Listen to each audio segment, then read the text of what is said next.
কঠোর পরিশ্রম ছাড়া সৎ স্বরূপকে উপলব্ধি করা যায় না। সমগ্র জীবনটি একটি সংগ্রাম।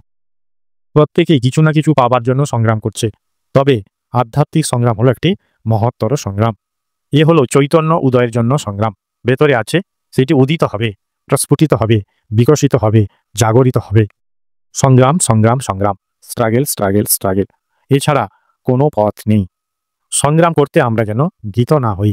সংগ্রাম ছাড়া আমাদের যেন উন্নতি হয় না। একটা ছোট গল্পে এরকম আছে, একটি প্রজাপতি যখন এই শুঁয়োপোকা থেকে হবে, তাদের সে গুটি হয়, বেরোনোর চেষ্টা করে। তো এরকম গল্পটিতে ঘটনাটিতে এমন আছে, একটি বাচ্চা ছেলে যখন এই অংশটি দেখছে, তার মনে হলো আরে এ তো কষ্ট পাচ্ছে, একটু হেল্প করি। তো মাস্টারমশাই ওদেরকে ওই কাজ দেখতে বলেছিল যে কেমন শুঁয়োপোকা থেকে প্রজাপতি রূপান্তর হয় ইত্যাদি।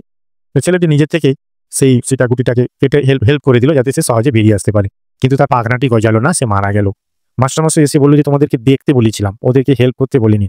ওই যে সংগ্রাম করবে, গুটিটা কাটার নিচে চেষ্টা করবে, ওই সংগ্রাম করতে করতে তার পাখনাটি বা পালকটি গজাবে, তাতেই সে প্রজাপতিতে রূপান্তরিত হবে। তুমি তাকে বাধা দিলে। তো সংগ্রাম থেকে তার জীবনের উৎপত্তি হয়। এরকম প্রত্যেককে সংগ্রাম করতে হয়। তো আমরা আধ্যাত্মিক জীবন যাপন করার জন্য সংগ্রাম করব।